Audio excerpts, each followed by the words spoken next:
April 23 is the last page in there, or page 3, I believe. Yeah. Of note, we're busy. we're very busy. May, typically picks up this month. We see a pickup because of school getting out. We see a lot more car wrecks and so forth. That along with that, we see more refusals, but no real surprises. Staying right in the norm with 47 canceled calls, and then the refusals. Like I said, refusals go up in the summer, just always. Also of note, I thought was I looked back through the last few years' numbers in Windsor, and we've been really consistent on our transports down there. You might note that the 11 is twice as much as we've been running typically every month so far this year. So transfers have definitely picked up down there. I'm not sure why, but we'll take them. Other than that, no. I didn't have information available. Status level 0's event. I don't think there were any remarkable. There was definitely no delays in patient care. I do know that. But again, with the computer being down, I was unable to log in and check that. This month, I was going to have an overhead projection of. I've been working on building those playlists for Continuum, and I've pretty much got what I want down. Ryan's helped out as far as getting all the calls in there. However, that heat map thing is just going to be pretty much for Sedalia's and immediate area around Sedalia. Since Windsor doesn't use a CAD system, since Henry County doesn't use a CAD system, there's no information to fit in that automatically gets uploaded as far as where that's at. We could have a way within the report to actually hit a button and mark your location when you're on scene via GPS, but that's unreliable at best. And if they don't have the report open while they're on scene for some reason, or they have to reboot, it's a no-go. So it's just not going to have Windsor numbers, or excuse me, it's not going to have Windsor heat map on them. The calls, however, are importing into the system, so that's working good. I know Ryan's put some work in on that, and the playlist. It's my intent to get them up on the website when we do the revamp the website here in the near future. But it looked great. We just couldn't get logged in tonight, so my apologies for that. Nothing earth-shattering, just some really nice looking statistics. And KPI, key performance indicators, we're all very much within the 90th percentile on that. So I have no concerns about our response times, steam times, turnaround times. Everything's looking really good. The vehicle mileage, we had 2 more graduate into the long in the tooth category. Unit 4 and 11 both surpassed the 150,000 mile mark. And I don't have it in the report here, but there was some damage we had. It was under the $2,500 threshold on unit 3. Something either struck or sprung the door. We've been having a lot of door issues lately, but to me, it looks like something, maybe an animal or something. There was a deer strike on that at some point a while back, and it's always had some cosmetic damage, but this is going to have to be repaired. So operational changes, we don't have anything pending nor major equipment. The building and grounds, we did get rid of one of the water coolers in the office up front. There was another one right around the corner. It was kind of redundant having 2 of them in there. We didn't need it anymore, so that's less money per month we got to spend. As far as the remodeling, major minor projects and repairs, sorry, tongue tied. Our flooring is getting installed this week. May 10th is when we're going to start moving out there. They start actually putting the carpet and flooring down on the 11th. They will take our stuff away for the weekend, and they'll be bringing it back Monday. So basically the end of this week and Monday next week, the business office will be closed. You may or may not be around. I think there's a lot of work we can all do from home for those few days. So it'll be fine. And of course the phones will still ring through if they need to. Jackson's relocation service was the only one I could find who could do it on a short schedule locally. And some of the other companies have kind of went defunct since COVID. So they also offered I believe 10%, if I'm not mistaken, a 10% discount for emergency services. So that was nice.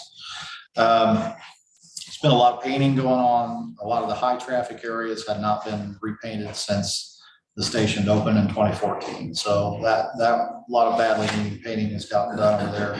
We tried to pretty much use the same color all the way around so we can touch up and fix things as we need to moving forward, instead of having 12 different color accent walls like we had in the past.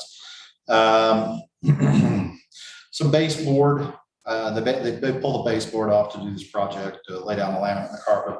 So we've taken some of that off. We had to cap an old water outlet in Jamie's office that is not functional, so we capped it off and had some of the staff do the painting and drywall work up there. So much thanks to Bobby Shearer, Donnie Moorhead, and I know there were some other people involved in that project that helped out as well. So we did do that all in-house. We've been playing switcheroo with just about every room. We've moved the medical supplies that were in a secure room just off the kitchen over at headquarters. We've moved into a fenced-in, locked, secure area in the bay. We did have to purchase just a cheapy refrigerator out there.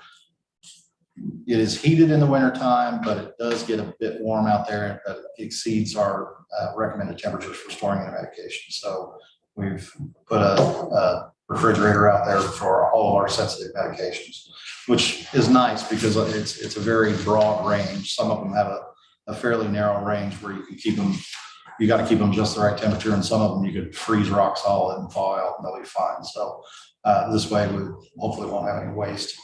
The uniform room that was in this one right here moved over to that room. The old room vacated across the street, but we had to take down all the stuff in here, did some, again, drywall work and painting, got it all looking nice again. And then we moved the training and equipment that used to kind of hang out in the room. You'll notice Hal's missing. He's not in here anymore. And we moved him out of that billing office, or future billing office there. I guess I can't say future anymore because we actually moved Shirley in over there today. So I think that's all the moving. Yeah, and we've been working on, like I said, completing the needed touch up in the billing office. No known utility issues. I will add, I took a trip out to Station 2 today.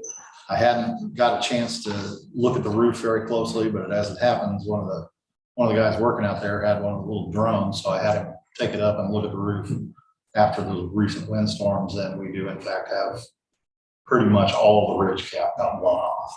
There's a few loose pieces that are laying on the roof, and I had just done it about 2 weeks ago, and none of that was gone. So fairly recent damage on the roof. I don't think it'll be upwards of deductible area to get fixed. It should be relatively inexpensive. It's just the ridge cap, as far as I can tell from the ground and what I saw on the drone. He's going to send me some pictures that are a little higher resolution that I can look at, and then we'll get some bids and estimates and get it fixed out there. Haven't noticed any problem really. It just peeled the ridge cap off.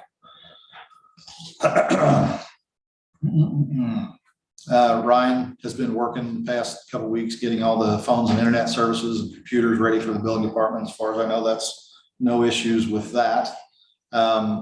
We did, like I said earlier, we had created a continuum playlist, and we'll update the website with this, and I will email the board whenever those URLs are working. So literally anytime you want, just save that as a bookmark on your computer or whatever, and you'll be able to click on it and see where we're at in space and time.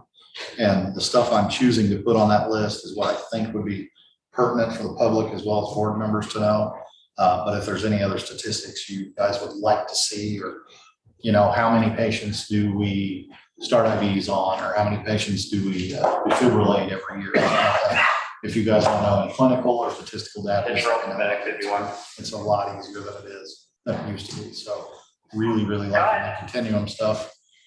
Again, there's still a few gremlins in there, but it will be up and running soon. It's running for us. We just can't get it up on the screen because of passwords tonight. We do have a command staff meeting tomorrow. That ought to be fairly fruitful. We've got a good looking agenda for that. No major issues to go through, however. I did throw that reminder in there to use PCAD email addresses for any business related emails, and that's for sunshine laws as well as security and spam protection. if you use your personal email for PCAD business and for some reason it had to be, there was an investigation or sunshine laws or anything, they actually have the ability to get in your personal email if you've used that for work stuff. So just a little caveat there to try and use that PCAD one for everything you can. Texting me is fine as well because it's a PCAD phone. So that'll stay with my office no matter what. Activities, been pretty busy on this front too. We've been planning for a 10-year celebration. Right now we've got it scheduled for Saturday, June 10th. I will get you more details. The next board meeting, I will make sure Flo gets you guys some flyers or whatever information you might need. We're doing it on the same day as the balloon festival out there south of State Fair College. If you guys are aware of that, I think everybody's heard of that at this point. Kind of because we knew there'd already be a crowd there and we'd get more attention. The planning for it, Katie and Justin have been working, and I'm sure others, but those two have really taken the reins. We got everything kind of set up for that, as well as this upcoming EMS week, which is pretty much the last week of the month. It's May 21st through 27th, and that's a national event. Usually hospitals do barbecues and some sort of appreciation day for all their emergency medical services, which is not just us. That encompasses emergency rooms and trauma centers and generally all the hospitals, Bothwell included, make a fairly big deal out of it. It's a nice week to kind of give back to first responders and emergency medical services. Education, Justin is working on updating that pediatric equipment software thing.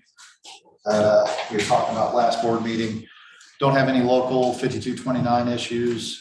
We have had some personnel issues. Or changes, I should say. One paramedic is still out on extended medical.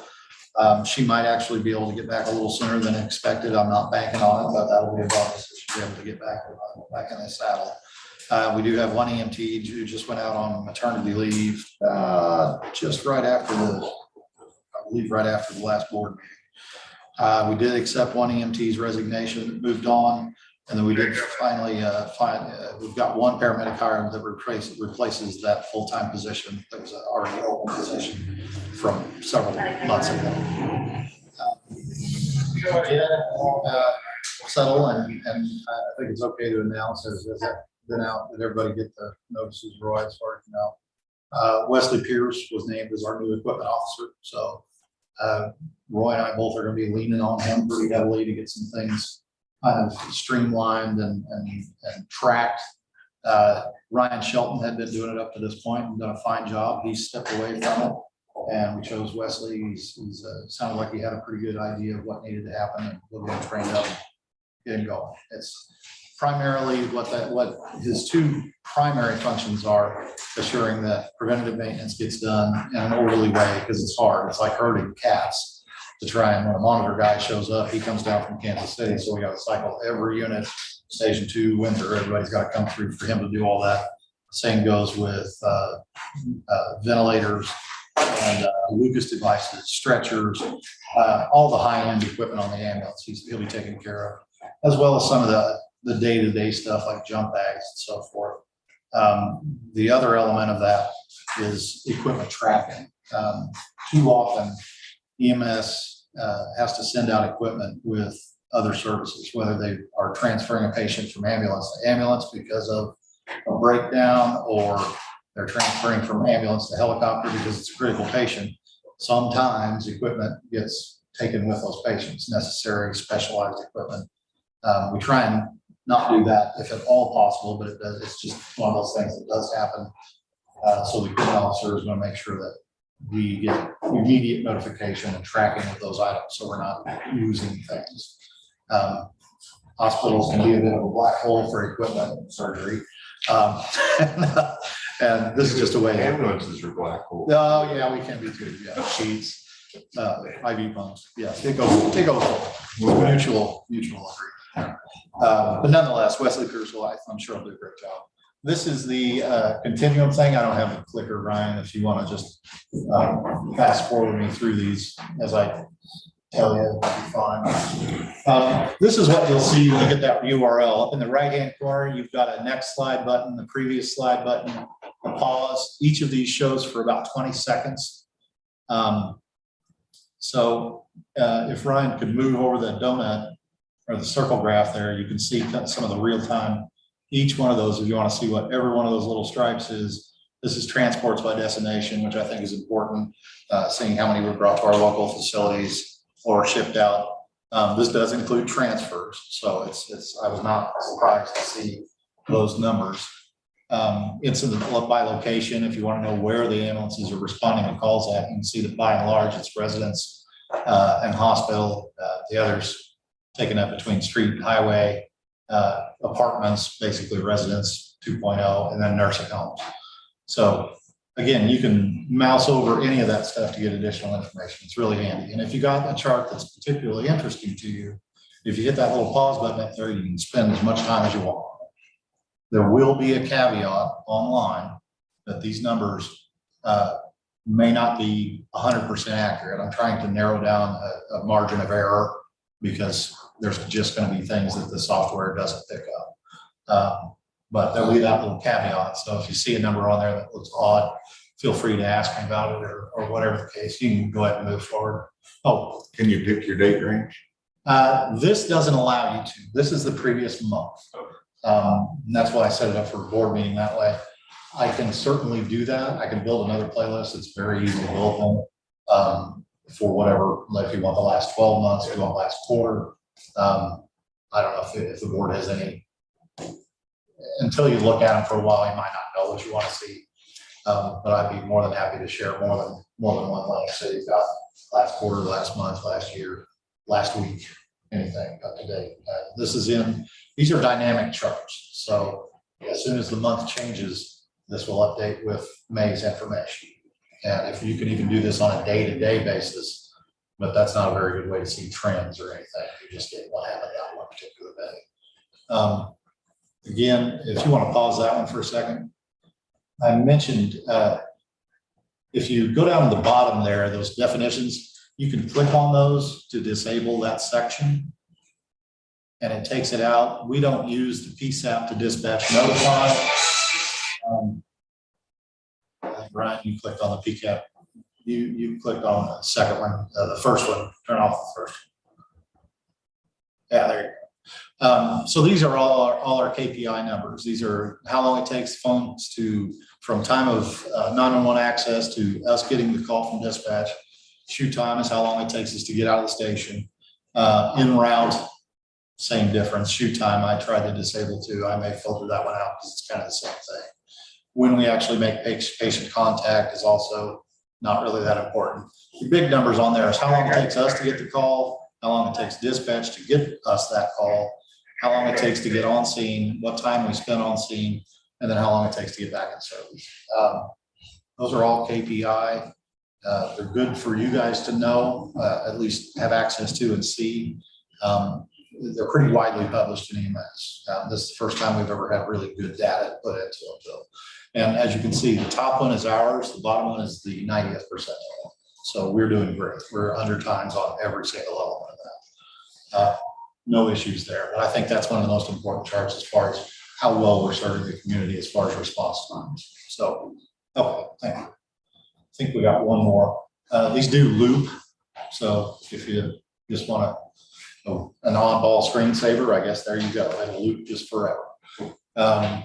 Those are our time on tasks. That's kind of interesting too, where you can see our cardiac arrest. You would think that'd be the most involved one. That's actually the lowest.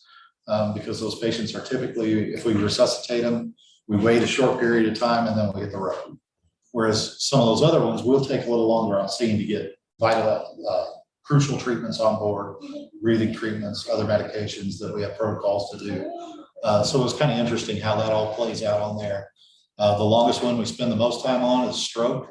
And I think part of the reason for that is because those are almost always transfers and they take longer by their nature. The high acuity ones though, TIA, which is basically the same as stroke when it comes to how we handle them. Allergic reaction, that's something we have to treat on scene. So it's just kind of a neat way to look at how we do things. And again, you can mouse over that and kind of get some details, pop-up details. This is only the top 10. That's not the only 10 things we do. But anytime, like I said, any of these charts, just move your mouse around and you'll see all kinds of different information, because some of it's pretty fine, especially on those pie charts. Okay.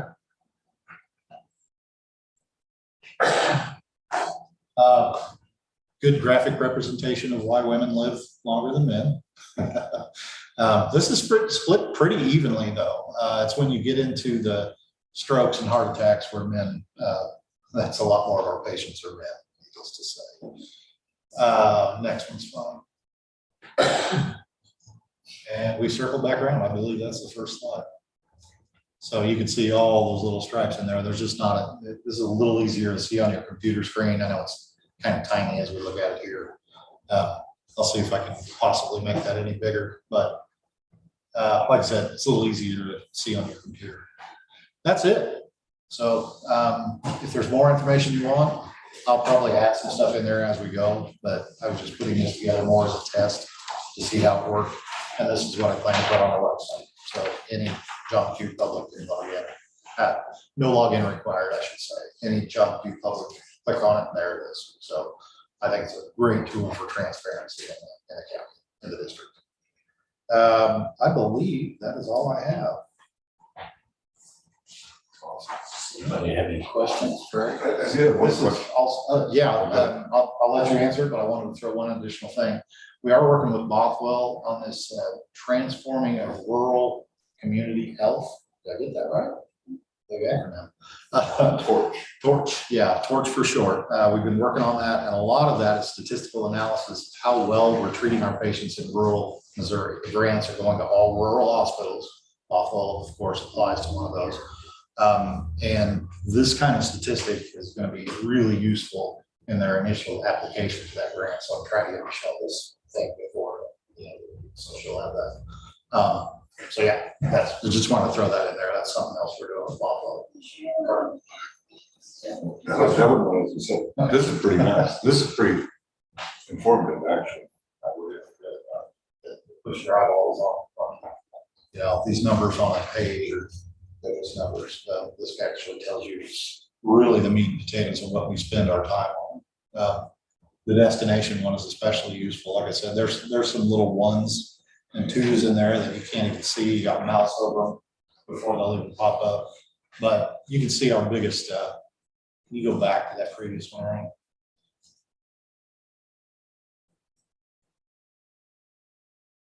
Maybe. You can't hit the back button. That's all right. Check on it. Okay. There you go. Yeah, just pause it on there and I'll end with that. This is something I think the public is really interested into. Again, this does include all of our transfers. So anybody that Bothwell transfers out to, as well as Golden Valley, which is not very much. As I said, it was only 11 last month. So the lion's share goes to Bothwell. The other big not applicable is likely canceled calls, no treatment or no transport patients. And then our nursing homes are probably the next on the list, as well as site facilities and some of our surrounding hospitals. Most of the stuff we take to Western Missouri are Windsor patients who doctor at Western Missouri.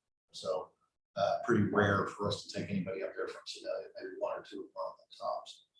So yeah, now I'm done. Anybody have any questions? The only question I have is, sorry, it's going to go back to the refrigerator. Do you have a gauge that monitors the ranges? Absolutely. Okay, and if you have to log on it too, they require you. It doesn't log. No, we're not required like Brad is at the hospital. They're a little more easy on us. And really, it's not a whole lot. Our medications that have to be refrigerated, I believe there's 4. So there's not a whole lot. Most of them have a pretty wide range. But I was more concerned with the heat out there in the summertime. Do you have an alarm on yours? Or? I believe it beeps. Yeah, sure. He's got it all set up. It's nice. And like I said, it's just El Cheapo fridge. You can spend tens of thousands of dollars on medical grade medication fridges. This is not that. So we're not a warehouse. We're not selling it to other people like the hospital would. We're just end users.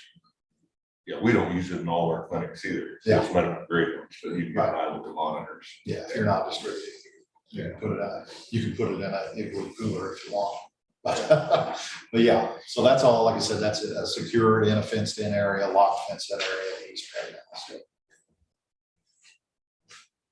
Any other questions for Eric? If not, we'll move on to the CFO report. Short speak for you guys tonight as well. The bill summary is on page 3. The details follow up to like page 7. And then the credit card statement was with Eric's report. And let's get that. Any questions on any of those bills?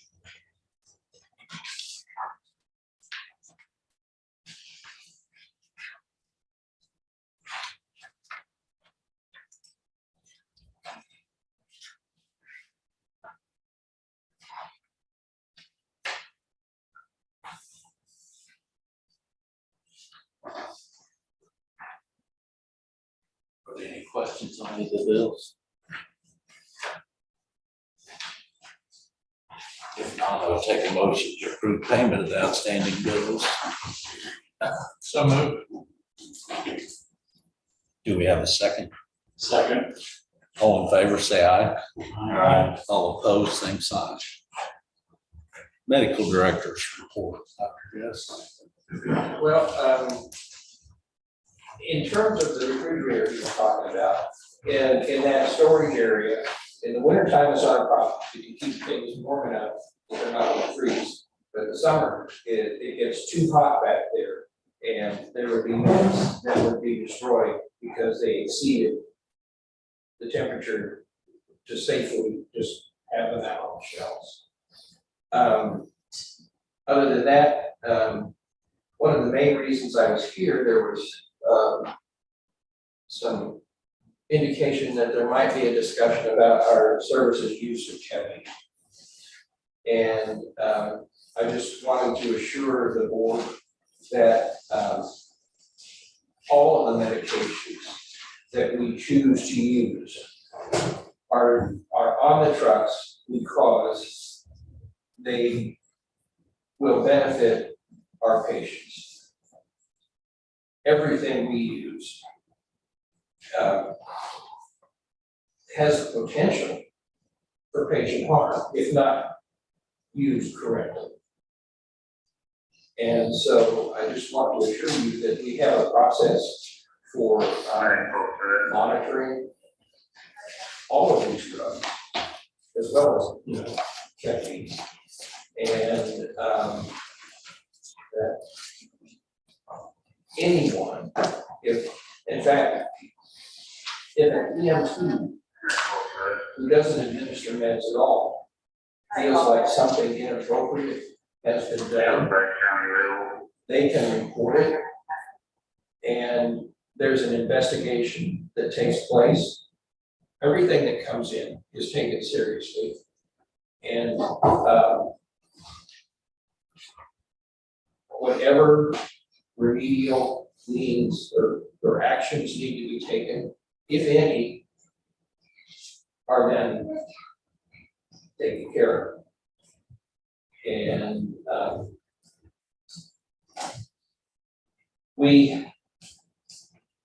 ketamine in particular, it's been in the news a lot. And in fact, just recently, there was about 4 years ago, there was an incident in Colorado where a patient was given a large dose of ketamine, and actually 6 days after that occurred is when the patient expired. But there were a lot of other things going on, and but I just, in Pettis County, there has not been a single death related to ketamine use, whether appropriately or inappropriately. It just hasn't occurred. And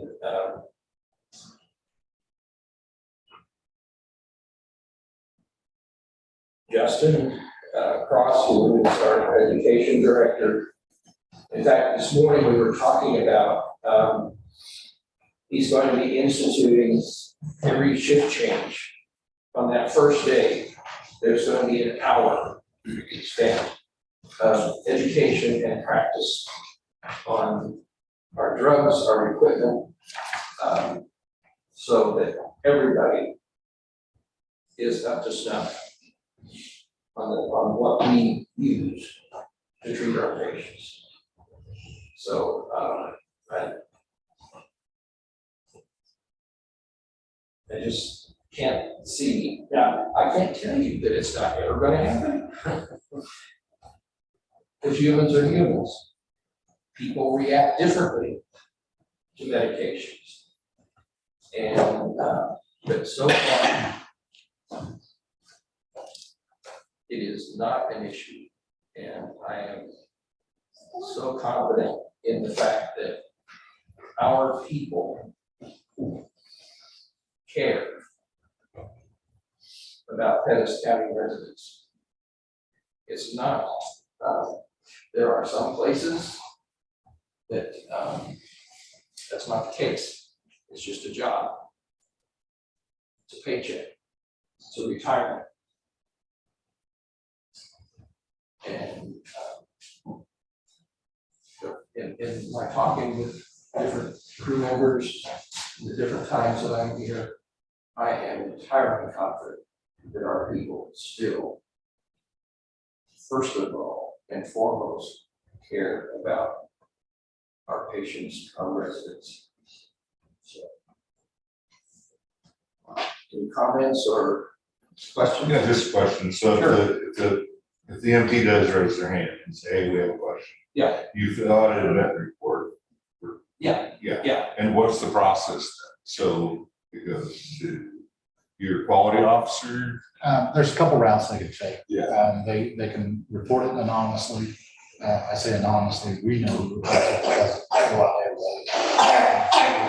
Through our Verico scheduling software, has the ability to make those incident reports, and we have that specifically.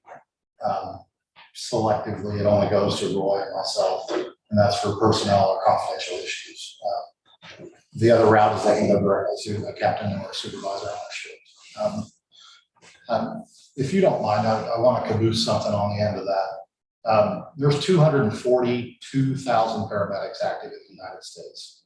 This was 2 paramedics in a state, 2 states away. So keep that in mind. Every time we hear about these drugs in the media, they fail to mention all the good they do. Fentanyl's another one we hear a lot about.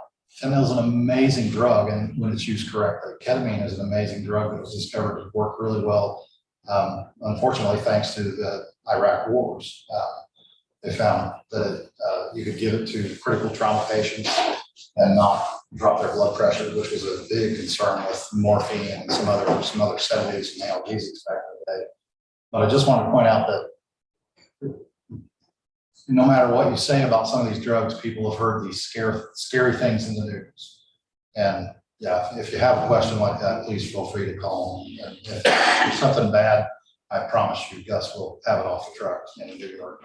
Well, and at any time, I mean, any of our processes, any of our protocols, any of our policies, you are more than welcome at any time to come over and talk to us. They're not top secret. And we want you folks to be aware of how we operate and what happens. So that at any time there isn't something that gets called into question, you have the appropriate information. If it's a controlled substance issue, I would prefer it not be done in open session because of security concerns. That's just common sense. Thanks. And one other thing, you know, yes, this was it was a horrible situation in Colorado. But even the number of people in this country that have died from ketamine use is very, very small. Very, very small. In contrast, we have thousands of people a year who die from fentanyl. Now granted, that's not medical fentanyl.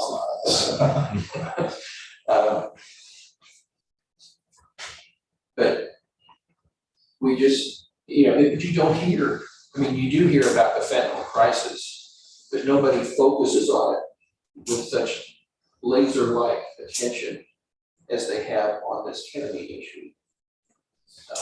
So we just, for me, I get my information from something other than 30-second soundbite on CNN. Thank goodness. So please rest assured that we are doing due diligence on what we use and how we use it. So, any questions, I'll be happy to address. Thank you. Thank you. If there are no other questions, we'll move on to unfinished business. Unit 12, engine replacement.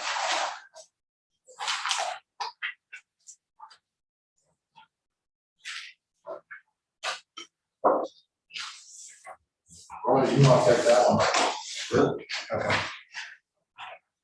We had one of our ambulances that had an issue last week. It started having a flash check-in. I initially went into Ford to be looked at, thought maybe new coil packs, plugs would be the answer to the problem. I dug into it, they went through and did all that. We're still having a misfire and still having a flash check-in. I couldn't figure out that a little deeper, and the intake valve inside the engine has failed, and they say that it needs to be replaced entirely. We gave it oil. 11,750 to replace the motor. Truck's got 156,000 miles on it. Unfortunately, with the way chassis are right now, not using that I mean, I'm using the truck.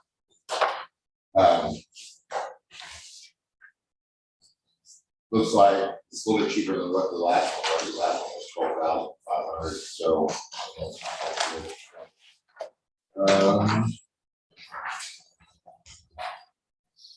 and I think that was in your guys' packet too. But basically, we're looking for approval to get the updates.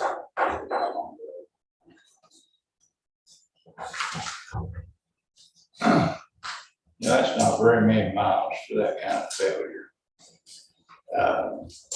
And we were out of warranty. Believe 100,000, if not, well, no, it's 60. So not even 60, it's 40. Oh, okay. Yeah. That's one, unfortunately, it was too old to put that extended warranty on. Yeah, that will definitely help. Over the last few years, we've had a lot of these issues. I don't understand. And if it's that Ford motor or what the reason for that is. This is a new one as far as, that motor overall, same thing. But I think this is the first time we've had an intake valve fail like that. We did look at repairing rather than replacing that. I think the repair was going to be substantial cost by itself, and you take the risk of what's going to fail next week after that. It's kind of Replaces is right way. yeah, it's otherwise it's in and out of the shop for the remainder of its life, and it's doing us not much good that way.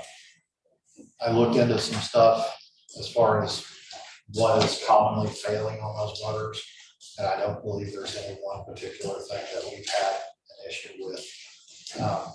This is the first time we've had real coil pack issues, but I don't know what came first, the chicken or the egg here. I don't know if the coil pack causes a misfire, which might have built up and caught that valve and then it, and who knows how far down that thing goes. Or if the valve failed, and that caused the oil tank to fail. So I don't know which came first. I'm not a fan of oil packs, but that's all we got nowadays, so. That's, yeah. I can do some exploring, but I don't It really just seems have. like we have a lot of that, and I'm just wondering if we would be better off go to a diesel engine. I think the reliability of the diesels now, from what our vendor tells us, from what our vendor at ARV tells us, is that they're really unreliable and they're far more expensive to fix. I do know that. Fuel prices for them probably a little more than gas right now. I think with ambulances, as far as it goes, though, in my experience, this is anecdotal, just from my point of view, we're starting them up cold and we're running. We don't run hot to much, but we do run hot quite a bit, at least to the steam. With cold starts, the high stress on the motor that we're putting on it right out of the gate, and the idle time is very significant on these. One of the things I want to look at in the future is basically an APU. You put this auxiliary power unit, it's a big battery. And when you pull up, some of you may have cars that shut off when you're at the stoplight. That's basically what this is. So we pull up at Bothwell, we offload our patient, the engine would stop. We wouldn't have to do anything. The engine would stop, and then it would maintain all of the circuitry, including all your HVAC stuff, all your chargers, all the stuff that's vital we keep on in the ambulance, especially if it's a transfer, we're gonna be getting right back in, heater, everything except the motor. That can cut down on wear and tear substantially. The price on them, last time I checked, around 16,000, but you can move them unit to unit. So they go along with the remount that we're planning on doing. So I think in the future, that's something I would like the board to look at. And I'll get you some information. Probably in August on that will be as soon as I can get the newest quotes on those.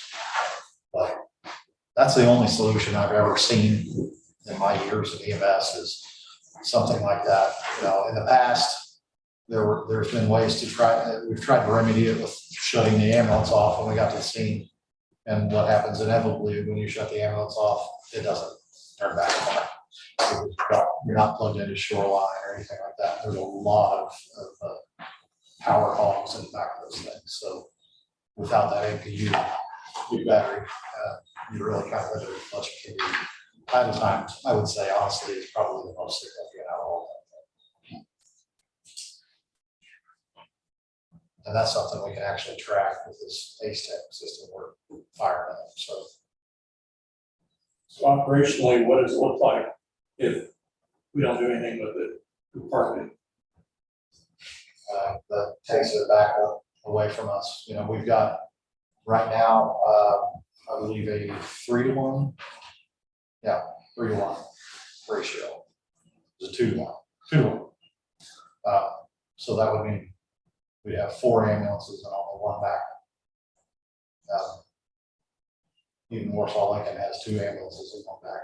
So it's, I think it would be a bad decision. So the mileage is low enough that it needs to be fixed. The trucks in good shape otherwise. We're being very ginger with them.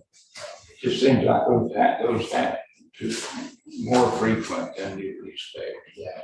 But I guess maybe I don't know how far off of one of these places. I'll go back through and see what we've actually done in the past 3 or 4 years. Get you that information.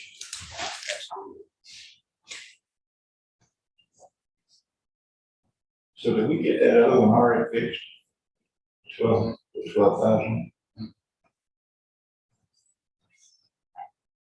And I guess we're doing that local Ford dealer. I'm here to recall we'll be doing the work on that, yeah. It's just one more. Oh, okay. We couldn't. That's right there. We made attempt after attempt to get a service to get our truck in and get it fixed. And this was, it started off with the check taking, I would have realized direction, placement, not. But we couldn't get anybody to call us back, answer the phone. So I said, we gotta have a truck and we get it fixed. So I called North Report up that schedule there.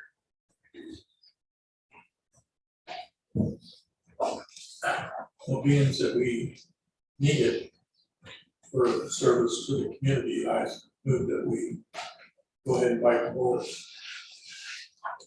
Do we have a second? Is there any further discussion? If not, all in favor, say aye. Aye. All opposed, same sign. Since we have no new business, I'd take a motion to go into closed session pursuant to RSMO 610.021, sections 1. So moved. Second. Second. Second. All in favor, that'll be roll call. Grumpy, Yes. Greg. Oh, Dale, Yes. David, Thanks, Brown, Walker.